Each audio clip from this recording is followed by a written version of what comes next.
vocês.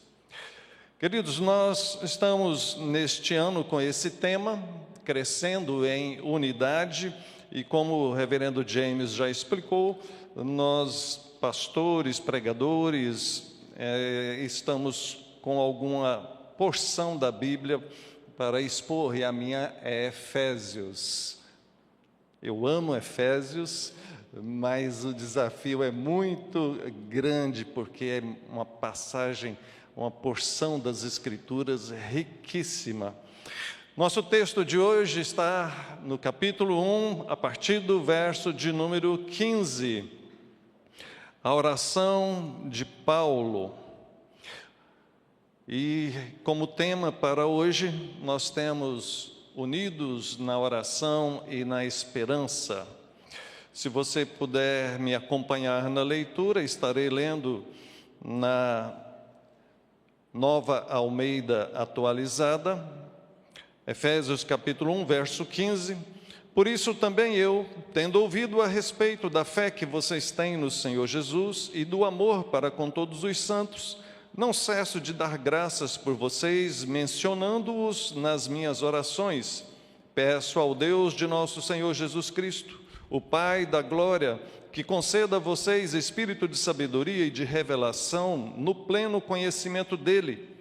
Peço que ele ilumine os olhos do coração de vocês, para que saibam qual é a esperança da vocação de vocês, qual é a riqueza da glória da sua herança nos santos e qual é a suprema grandeza do seu poder sobre nós, os que cremos, segundo a eficácia da força do seu poder. Ele exerceu esse poder em Cristo, ressuscitando-o dentre os mortos e fazendo-o sentar à sua direita nas regiões celestiais, acima de todo principado, potestade, poder, domínio e de todo o nome que se possa mencionar, não só no presente século, mas também no vindouro. Ele sujeitou todas as coisas debaixo dos pés de Cristo e, para ser o cabeça sobre todas as coisas, o deu à igreja, a qual é o seu corpo, a plenitude daquele que a tudo enche em todas as coisas. Amém. Que o Senhor nos abençoe. Como falei quando preguei na primeira parte desse capítulo 1 de Efésios, a maioria dos teólogos, dos comentaristas, concorda que era uma epístola destinada a várias igrejas e não apenas àquela igreja que ficava na cidade de Éfeso, mas era para eles e depois para circular por outras igrejas.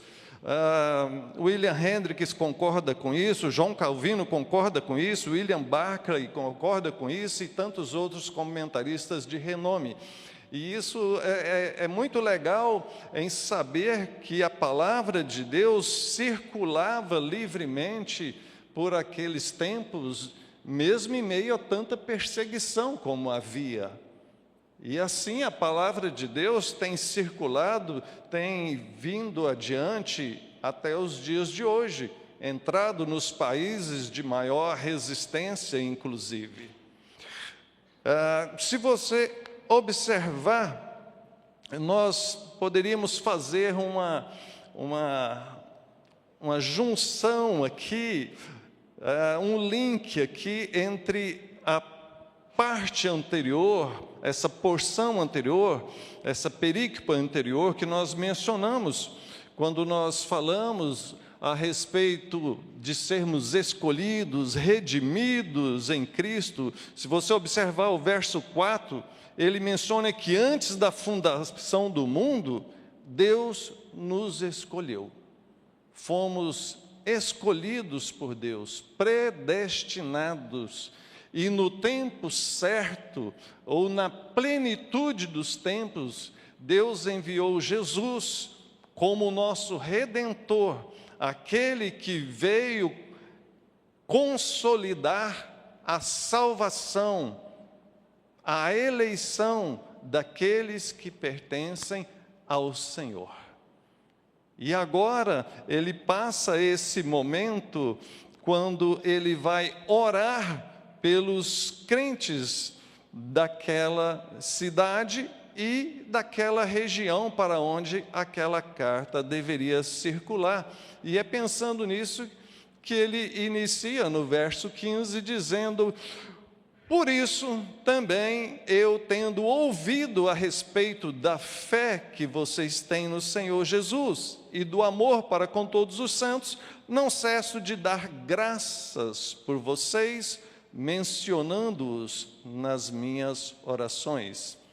Ele inicia aqui com essa conjunção conclusiva, por isso, dando a ideia que, diante de tudo que ele já tinha falado, da obra eterna de Deus, daquilo que Deus fez desde a eternidade em favor desse povo escolhido, e diante das notícias que ele recebeu, que ele ouviu a respeito desse povo, então agora ele dá graças a Deus, ele louva a Deus pela obra do Senhor e pelo bom testemunho dos irmãos daquela época.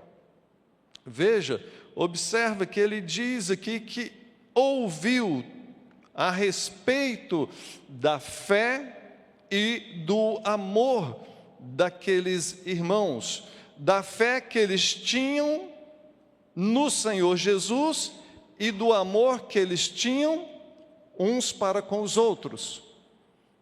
Ele está falando do nosso relacionamento com Deus e no nosso relacionamento com o próximo. Em relação a Deus, a fé que eles têm, e em relação ao próximo, o amor que eles manifestavam. Sabe, queridos, e fé e amor sempre andam juntos.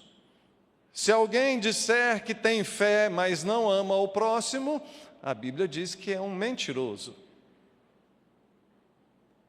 Então nós precisamos, tal como estes irmãos daquela época, manifestar essas duas coisas. Não é apenas, eu creio em Deus, eu vou regularmente à igreja, eu leio a Bíblia, mas nós precisamos nos amar. O próprio Senhor Jesus disse que nós seríamos conhecidos como discípulos dele quando nos amássemos.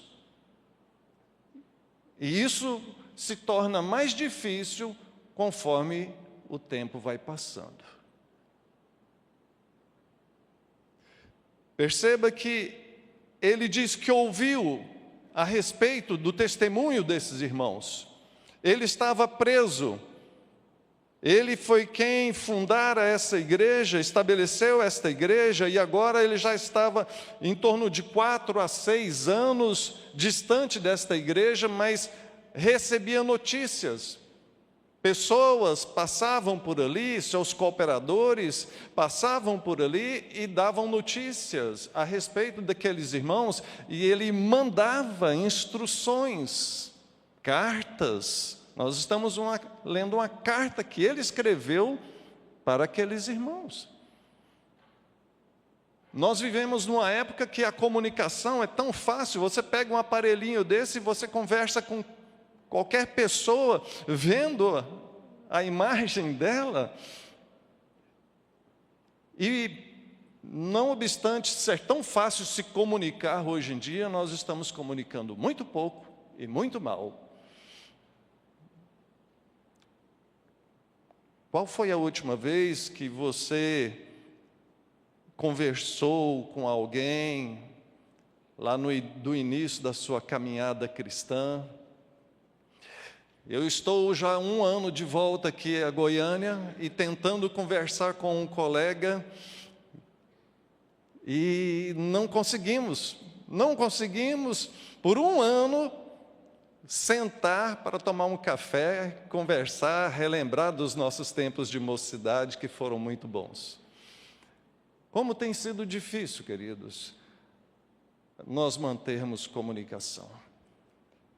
Ele recebe isso aqui, ele faz isso aqui, ele recebe e envia notícias, e ele ora por aqueles queridos.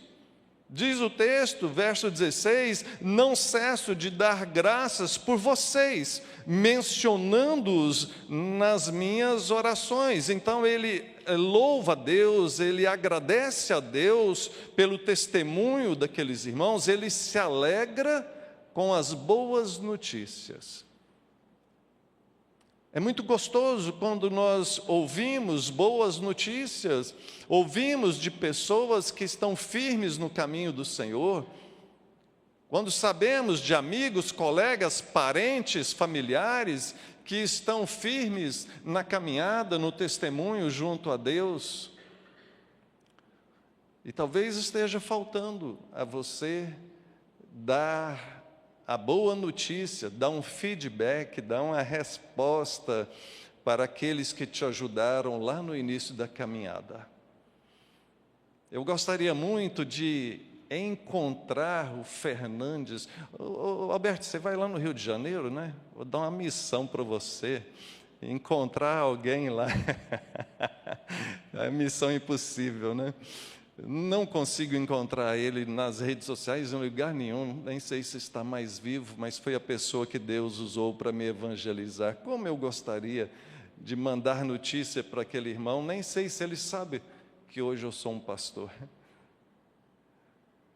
Sabe, queridos, o apóstolo Paulo aqui louva a Deus e menciona esses irmãos nas orações, e entenda esse termo que aqui aparece, mencionando-os nas minhas orações, no sentido original, dá a entender que é algo que se faz regularmente. O verbo no grego aqui dá para nós a noção de uma ação contínua.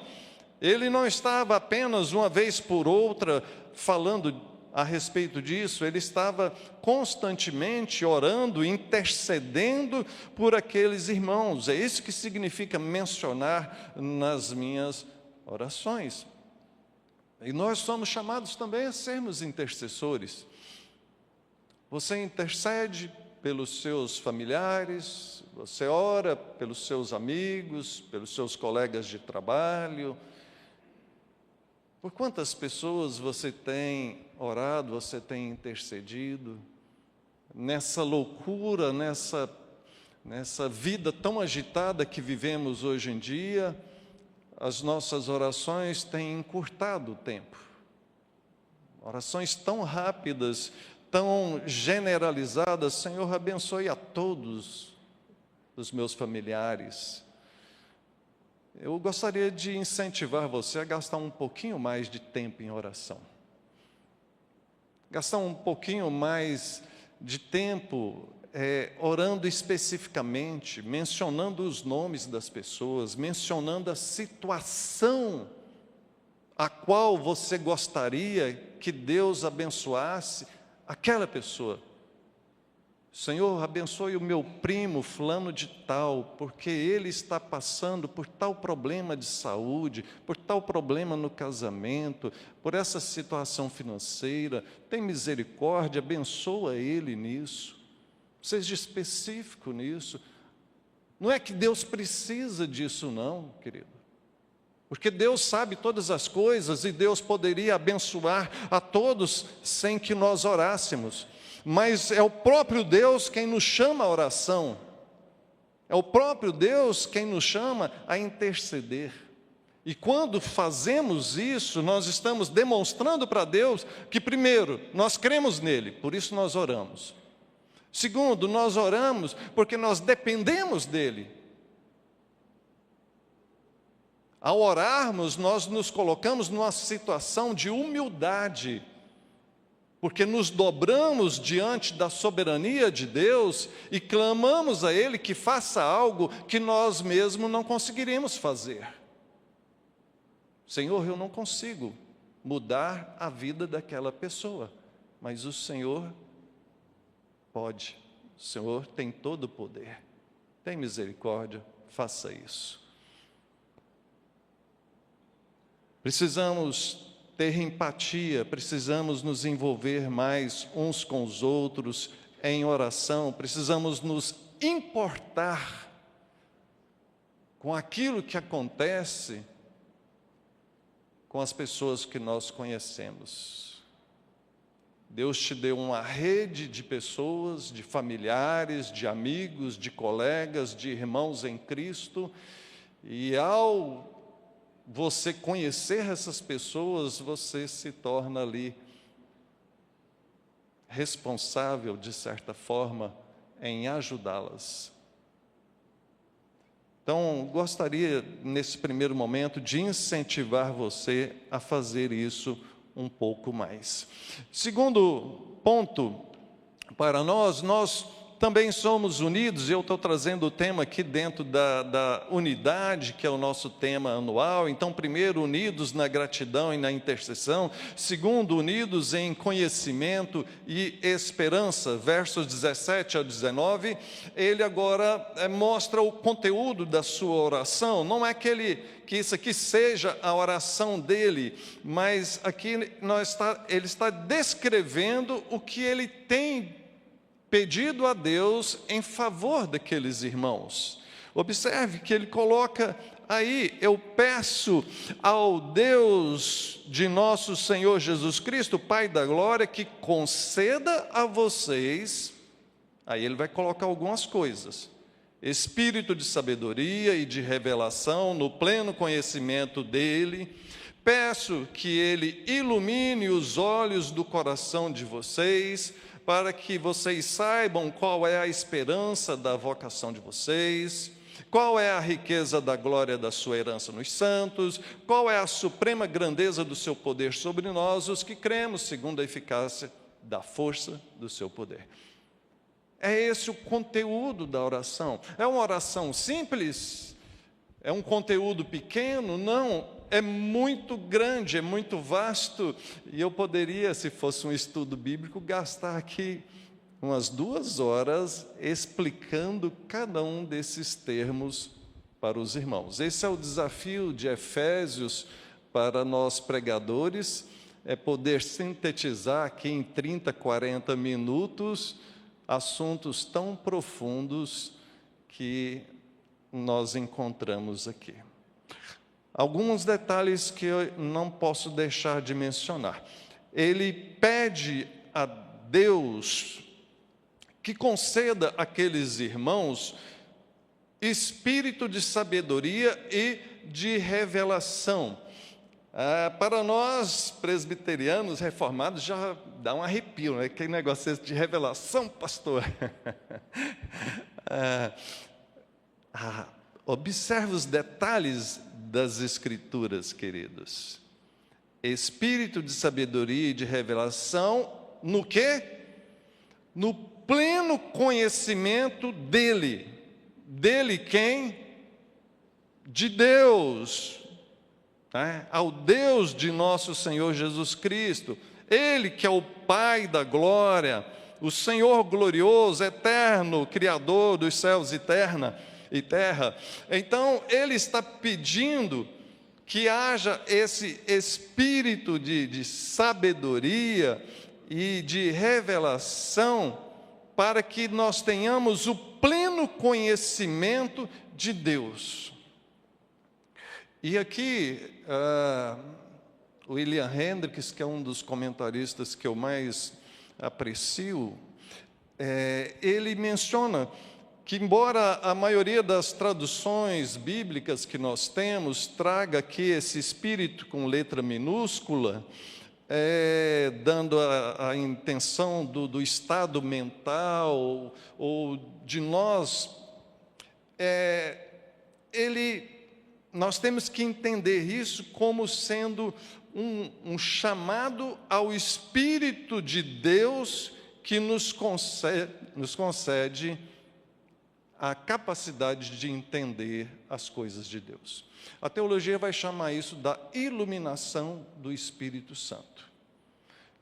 O Espírito Santo de Deus é aquele que nos convence, é aquele que nos ilumina, é aquele que nos dá a capacidade de entender as questões espirituais que a Bíblia nos aponta.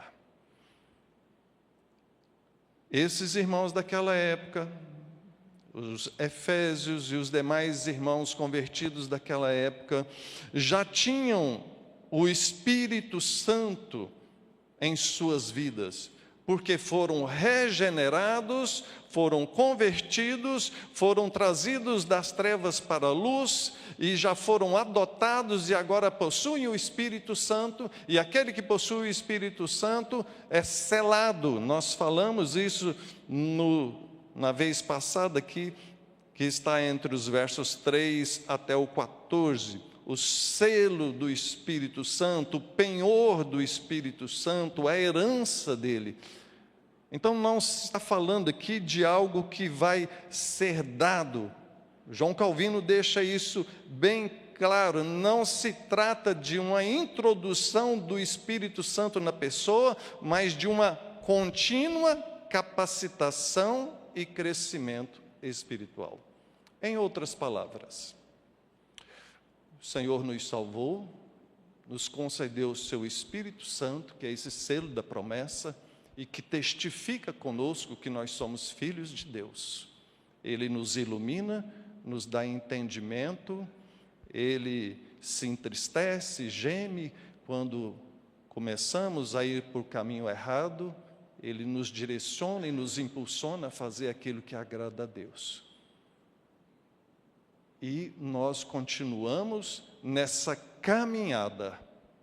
Então nós buscamos o Espírito Santo, esse pleno conhecimento, como essa capacitação para continuar no caminho do Senhor. O Senhor que nos salvou, que nos concedeu o seu Santo Espírito, nos chama a perseverar nesse caminho, a fugir das coisas da carne e buscarmos as coisas do Espírito, a fugirmos daquilo que afasta de Deus e buscarmos aquilo que nos aproxima de Deus. Então, é isso que o apóstolo Paulo está pedindo a Deus, para que dê essa sabedoria, essa revelação, que nada mais é do que esse entendimento que nos dá o conhecimento pleno de Deus. Quem é Deus? Quem é o ser de Deus? O que a palavra de Deus realmente está ensinando? E qual é o propósito de Deus para a nossa caminhada? Ele diz mais, verso 18, peço que ilumine os olhos do coração de vocês. Aqui nós temos uma metáfora sobre essa capacidade de entender as coisas espirituais, aquilo que está além do normal. Iluminar os olhos do coração é dar essa sensibilidade a nós para entender as verdades de Deus. Como a própria Bíblia diz, para o mundo a mensagem da cruz é loucura. Para o mundo não faz sentido, às vezes, o que nós estamos fazendo. Mas para aqueles que já têm o Senhor, nós somos convencidos pelo Espírito Santo de Deus, pela palavra do Senhor, que é isso que é o certo, que é isso que agrada a Deus. Ele mostra que é dessa maneira que nós vamos entender, que nós vamos saber qual é a esperança da vocação. Ou seja, nós temos a esperança, a fé de aguardar aquilo que está prometido. A nossa vocação é os céus, e nós, com a esperança e com fé, aguardamos isso. Ele fala dessa riqueza da glória, da herança nos santos. A herança nos santos é estar junto do povo de Deus, é fazer parte da família da fé, é fazer parte desse povo eleito, predestinado, escolhido, separado por Deus. E mesmo caminhando nesse mundo tenebroso, com os olhos no alvo, no objetivo final.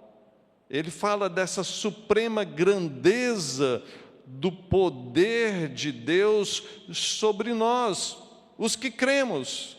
Não sobre todos, mas sobre os que creem. Nós somos esse povo, nós somos os crentes, nós somos aqueles que foram agraciados pela revelação do Senhor, pela iluminação do seu Santo Espírito. E é sobre nós, sobre a igreja do Senhor, que o seu poder tem se manifestado. A igreja do Senhor tem atravessado séculos, atravessado situações, tempos muito difíceis. A palavra do Senhor já foi perseguida e proibida em tantos lugares. E mesmo assim, nada pôde parar o reino de Deus, porque é Deus quem zela por ele. Por fim, terceiro ponto, unidos pela autoridade de Cristo, ele vai falar então um pouco dessa autoridade do Senhor. Verso de número 20, ele exerceu esse poder em Cristo, ressuscitando-o dentre os mortos e fazendo-o sentar à sua direita nas regiões celestiais, acima de todo principado, potestade, poder, domínio e de todo nome que se possa mencionar, não só no presente século, mas também no vindouro. Ele sujeitou todas as coisas debaixo dos pés de Cristo, e para ser o cabeça sobre todas as coisas, o deu à igreja, a qual é o seu corpo, a plenitude daquele que a tudo enche em todas as coisas. Ele, ao falar da autoridade de Cristo aqui, deixa bem claro para nós essa supremacia do Senhor Jesus sobre tudo e sobre todos. Ele menciona aqui que Deus exerceu esse poder. Que poder? Esse poder para santificar esse povo, para escolher esse povo, para redimir esse povo, para conduzir a sua igreja, o seu povo em todas as épocas. E é esse mesmo poder que ele exerceu em Cristo, quando ressuscitou ele dos mortos. E o fez assentar nas regiões celestiais. Mencionei na vez passada e vou reafirmar, porque às vezes esses termos deixam algumas pessoas meio intrigadas, talvez porque alguns pregadores exploram isso, né? Essas regiões celestiais, esses principados, potestades, e criam uma celeuma em torno disso. Queridos, não vamos complicar aquilo que é simples. Quando ele fala de regiões celestiais, ele está falando do reino espiritual onde Cristo está. Ele não está falando de algum lugar específico, oculto, como se alguém descobrisse ali algo extraordinário. Não se refere a um local físico, mas se refere a uma realidade espiritual. Uma realidade espiritual a qual nós estamos inseridos agora como povo de Deus, cuidados por Deus. Se refere ao lugar onde Cristo está. Ele está acima de tudo. Ele menciona principado, potestade, poder, domínio, etc. E aqui, ao mencionar isso, tem uma questão específica com o povo daquela época. Ele faz isso tanto aqui em Efésios, quanto em Colossenses, porque haviam muitos místicos naquela época, como hoje também, né? E os místicos daquela época, que ele tem em mente, eles atribuíam muitos poderes aos anjos, ao ponto de adorar os anjos. Tem muita gente que faz isso ainda hoje, né? E tantas outras coisas que inventaram ao longo do tempo. O que a palavra de Deus está dizendo aqui é que Cristo está acima de tudo isso. Não existe nada, nenhum ser neste mundo, nem no mundo espiritual, que possa ter algum tipo de poder que pelo menos chegasse perto do poder de Cristo. Não há. Ele é Deus, segunda pessoa da Trindade. Ele é o Senhor Todo-Poderoso. Não há nenhum outro poder em pé de igualdade, em luta com Ele. E mencionei isso na classe da Escola Bíblica Dominical hoje, porque às vezes se cria uma confusão nessa questão da dita batalha espiritual, que Deus está em guerra contra o diabo em guerra contra Deus, e você encontra até na internet aí, os dois numa queda de braço, né? Um simbolizando Deus e outro diabo, como se não existe essa guerra cósmica, porque o diabo é um ser criado por Deus, que tentou se rebelar contra ele e foi banido, mas está sujeito ao próprio Deus.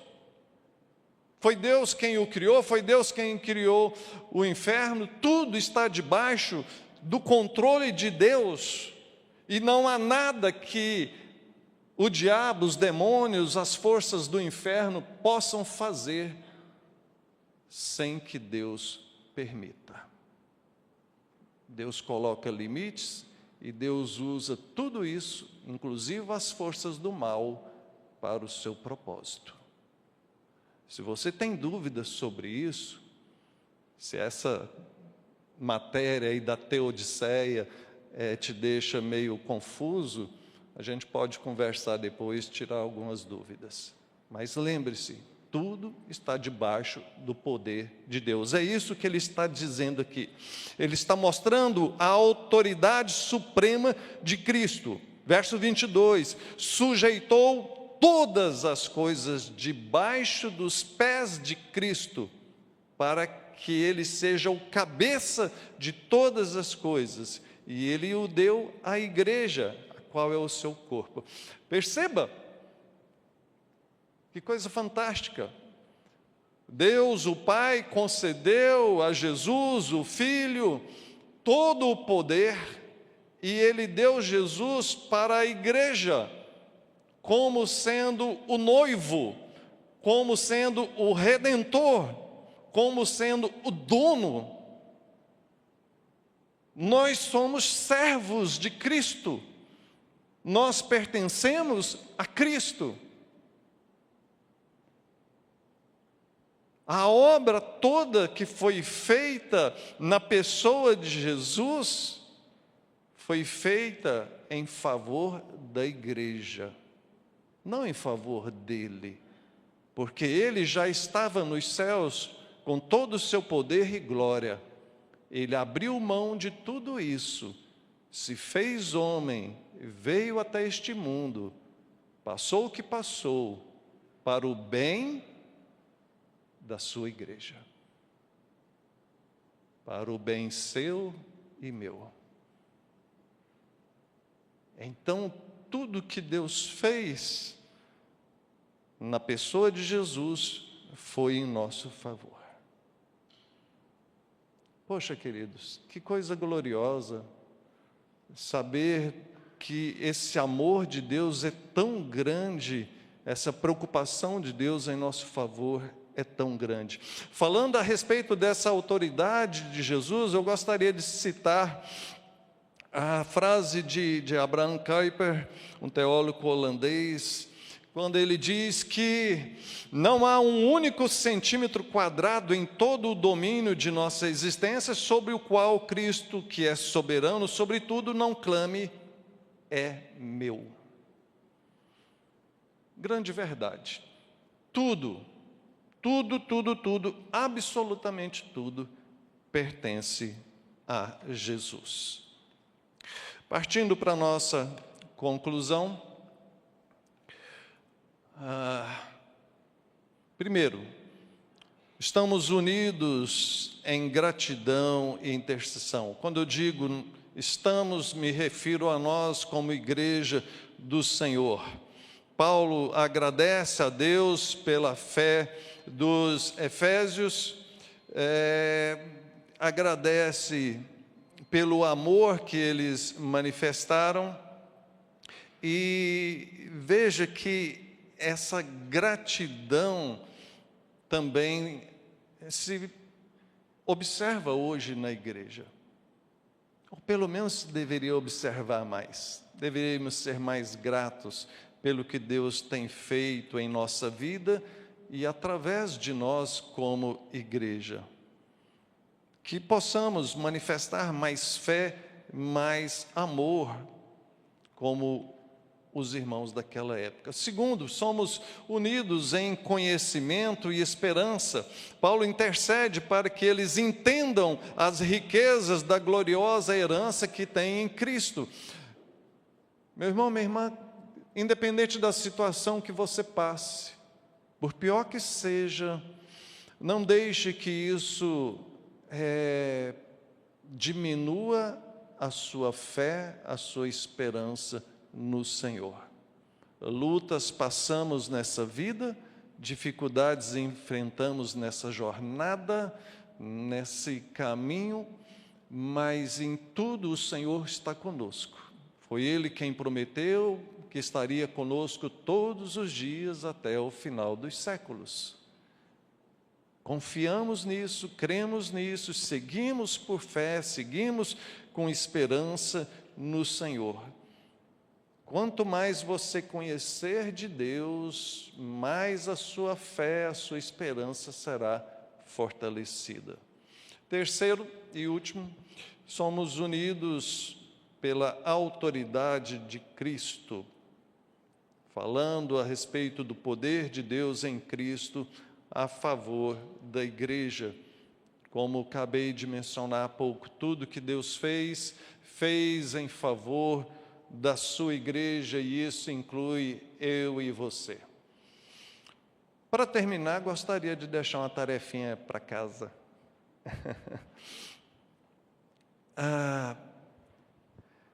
Mande notícias para alguém.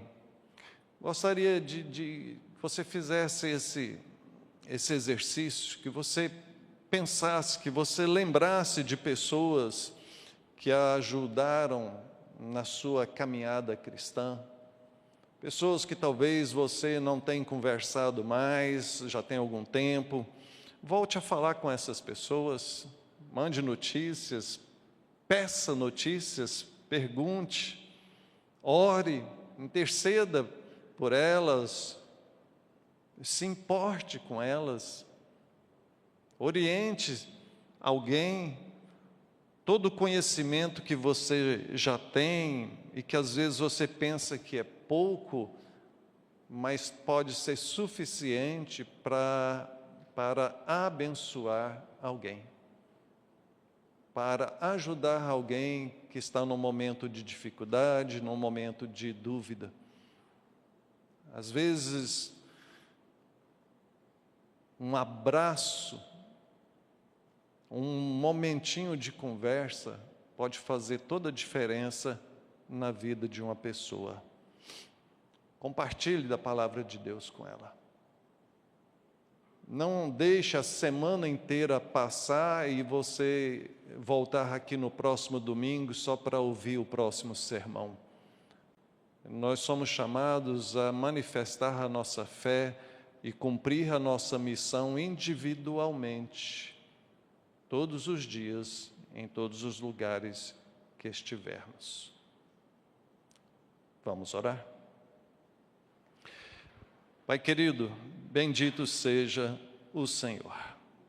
Agradecemos por Tua palavra, pedimos que o Teu Santo Espírito nos oriente, nos ilumine, nos dê esse pleno entendimento da obra que o Senhor Jesus fez em nosso favor.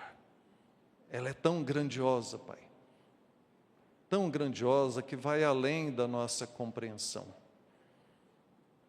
Mas nós não queremos ficar insensíveis a isso, pelo contrário, pedimos que o Teu Espírito Santo nos dê sensibilidade, quebrante o nosso coração, a ponto de nos importarmos mais com o Senhor, com a Tua igreja e com as pessoas ao nosso redor. Eis-nos aqui, Pai, nos usa para a Tua glória. Em nome do Senhor Jesus. Amém.